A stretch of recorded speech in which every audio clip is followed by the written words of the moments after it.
इसरो ने चंद्रयान-3 को चलाने के लिए ऐसी तकनीक अपनाई है जिसको नासा भी टकटकी लगाकर देख रहा है। इसरो का तीसरा मून मिशन चंद्रयान-3 धमाल मचा रहा है, जो 42 दिनों के चंद्रमा के मिशन पर है, जो अभी इतने स्पीड में है कि अगर उसके कमांड में छोटी सी भी गलती होती है तो वह मुसीबत बन सकती है। तो आप सभी के दिमाग में इसके स्पीड को लेकर जरूर प्रश्न उठा होगा कि कैसे इसरो इसके स्पीड को कंट्रोल कर रहा है और चलाने के लिए किस तरह के फ्यूल का इस्तेमाल किया जा रहा है। इस वीडियो में हम चंद्रयान-3 से जुड़ी इस तरह की तमाम जानकारी आपको बताएंगे, तो चैनल को सब्सक्राइब कर लीजिए इसी तरह के और वीडियोज के लिए। लगभग 650 करोड़ के बजट का भारत का तीसरा मून मिशन चंद्रयान-3 को 14 जुलाई 2023 को आंध्र प्रदेश के श्रीहरिकोटा स्थित सतीश धवन स्पेस सेंटर से लॉन्च किया गया है। चांद तक पहुंचने में इसे करीब 40 से 42 दिन लगेंगे और 23 या 24 अगस्त को यह चांद के सतह पर लैंड करेगा और इसे चांद के सतह पर सॉफ्ट लैंडिंग कराया जाएगा और इसरो का मकसद इसे चांद के दक्षिणी ध्रुव पर उतारा जाना है। इसरो के मुताबिक चंद्रयान-3 के 3 सबसे अहम मकसद हैं। पहला, विक्रम लैंडर की चांद की सतह पर सुरक्षित और सॉफ्ट लैंडिंग कराना। सॉफ्ट लैंडिंग मतलब ऐसी लैंडिंग कराना कि लैंडर या रोवर लैंडिंग करने के बाद क्रैश ना हो और उससे संपर्क भी ना टूटे। दूसरा मकसद है प्रज्ञान रोवर को चांद की सतह पर चलाकर दिखाना और तीसरा मकसद है वैज्ञानिक परीक्षण करना। सबसे पहले आप एपोजी और पेरोजी को समझ लीजिए। पृथ्वी और यान के बीच की न्यूनतम दूरी को पेरोजी कहा जाता है, वहीं पृथ्वी और यान के बीच के अधिकतम दूरी को एपोजी कहा जाता है। लॉन्च होने के बाद यह पृथ्वी के पहली कक्षा में 173 किलोमीटर की पेरोजी और 31,650 किलोमीटर की एपोजी वाली अंडाकार कक्षा में घूम रहा था। दूसरी ऑर्बिट मैन्यूवरिंग में इसकी पेरोजी को 173 किलोमीटर से बढ़ाकर 220 किलोमीटर के आसपास किया गया। वैज्ञानिक इसके एपोजी में बदलाव करके इसकी ज़्यादा दूरी को बढ़ाते रहेंगे। इसे तब तक बढ़ाया जाएगा जब तक कि धरती से करीब 1 लाख किलोमीटर दूर नहीं पहुंच जाता। यहाँ पहुंचने के बाद एक गुलेल जैसा बन जाएगा और रिंग शॉट करके चंद्रयान-3 को ट्रांसलूनर इंसर्शन में भेजा जाएगा। ये सभी कार्य 31 जुलाई या 1 अगस्त को किया जाएगा, जब यह पृथ्वी के 5वीं कक्षा में घूम रहा होगा। 5 दिनों के लंबे ऑर्बिट में यात्रा करने के बाद 5 या 6 अगस्त को चंद्रयान-3 को लूनर ऑर्बिट इंसर्शन स्टेज में होगा। तब चंद्रयान-3 के प्रोपल्शन सिस्टम को ऑन किया जाएगा और उसे आगे की ओर धकेला जाएगा, यानी चंद्रमा की 100 किलोमीटर की ऊपरी कक्षा में भेजा जाएगा। 17 अगस्त को प्रोपल्शन सिस्टम चंद्रयान-3 के लैंडर रोवर से अलग कर दिए जाएंगे। इस तरह से यह 23 अगस्त को लैंडिंग करेगा चांद पर। फ्यूल की बात करें तो रॉकेट के फर्स्ट स्टेज में सॉलिड फ्यूल, सेकेंड स्टेज में लिक्विड फ्यूल और तीसरे और फाइनल स्टेज में क्रायोजेनिक इंजन दिया गया है, जिसमें लिक्विड हाइड्रोजन और लिक्विड ऑक्सीजन का इस्तेमाल होता है। रॉकेट की टैंक की क्षमता 27,000 किलोग्राम से अधिक ईंधन की है। लॉन्च के वक्त पर रफ्तार 1627 किलोमीटर प्रति घंटा थी।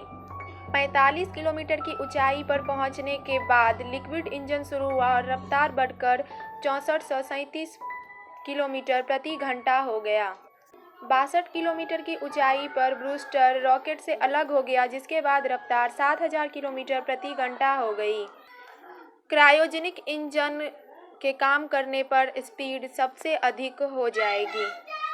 अभी इसकी गति की बात करें तो 36,968 से 40,320 किलोमीटर प्रति घंटा के बीच इसकी गति है। चंद्रयान-3 का सबसे अंतिम पड़ाव सबसे ज़्यादा मुश्किल होने वाला है, क्योंकि को दक्षिणी ध्रुव पर उतारा जाने वाला है और चांद का दक्षिणी ध्रुव सबसे ज़्यादा खतरनाक माना जाता है और नासा ने भी इसे लेकर कई चौंकाने वाला दावा किया। चांद का दक्षिणी ध्रुव ऐसा जगह है जहां आज तक कोई भी देश अपने स्पेसक्राफ्ट को लैंड नहीं करवाए हैं और अगर सही तरीके से चंद्रयान-3 का विक्रम लैंडर वहां सुरक्षित और सॉफ्ट लैंडिंग कर लेता है तो ऐसा करने वाला भारत दुनिया का पहला देश बन जाएगा और यह हम सभी भारतीयों के लिए गर्व की बात होगी। सितंबर 2019 में इसरो ने चंद्रयान 2 को भी चांद के दक्षिणी ध्रुव पर उतारने की कोशिश की थी, लेकिन तब लैंडर की हार्ड लैंडिंग हो गई थी और चंद्रयान 2 से संपर्क टूट गया। इसी चंद्रयान में एक डिवाइस लगा था, मून इम्पैक्ट प्रोब यानी MIP, जिससे कि इसरो को इस बात का हिंट मिला कि चांद पर पानी मौजूद हो सकता है। तो बात करें चांद के दक्षिणी ध्रुव के बारे में, तो जैसा पृथ्वी का दक्षिणी ध्रुव है, चांद का भी वैसा ही है और यह चांद का सबसे ठंडा इलाका, तापमान -150 डिग्री सेल्सियस तक पहुंच जाता है और चांद के दक्षिणी ध्रुव पर कई ऐसा जगह है जहां पर कई दिनों तक सूर्य की रोशनी नहीं पड़ती है। चांद के दक्षिणी ध्रुव पर कई बड़े बड़े क्रेटर्स यानी कि गड्ढे मौजूद हैं और उन्हीं क्रेटर्स में से क्लेवियस क्रेटर्स में पानी होने की संभावना है। चांद पर पानी का पता लगाने के लिए नासा ने भी कई मून मिशंस किए।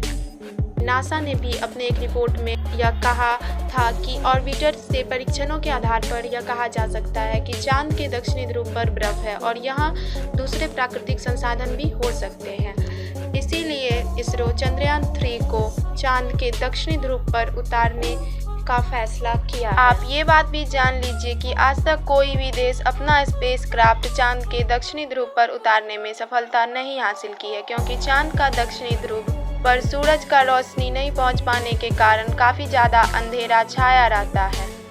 भारत ने चंद्रयान 2 को भी चांद के दक्षिणी ध्रुव पर ही उतारने का फैसला किया था, जिसका चांद के सतह से करीब 2 किलोमीटर की दूरी पर संपर्क टूट गया था और चंद्रयान 2 मिशन असफल हो गया था।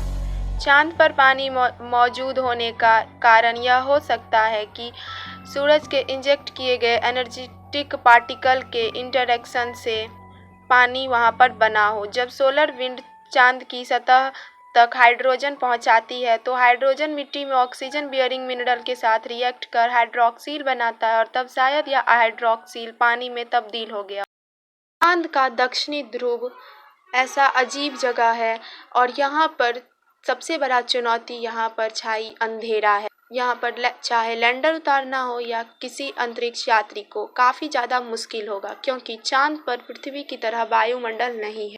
वहाँ इतना ज़्यादा अंधेरा रहता है कि यह बता पाना मुश्किल होगा कि दक्षिणी ध्रुव की ज़मीन दिखती कैसी है। बाकी इस वीडियो को यही ख़त्म करते हैं। वीडियो अच्छा लगा हो तो सब्सक्राइब करके कमेंट में चंद्रयान 3 की सफलता हेतु ज़रूर लिखिएगा।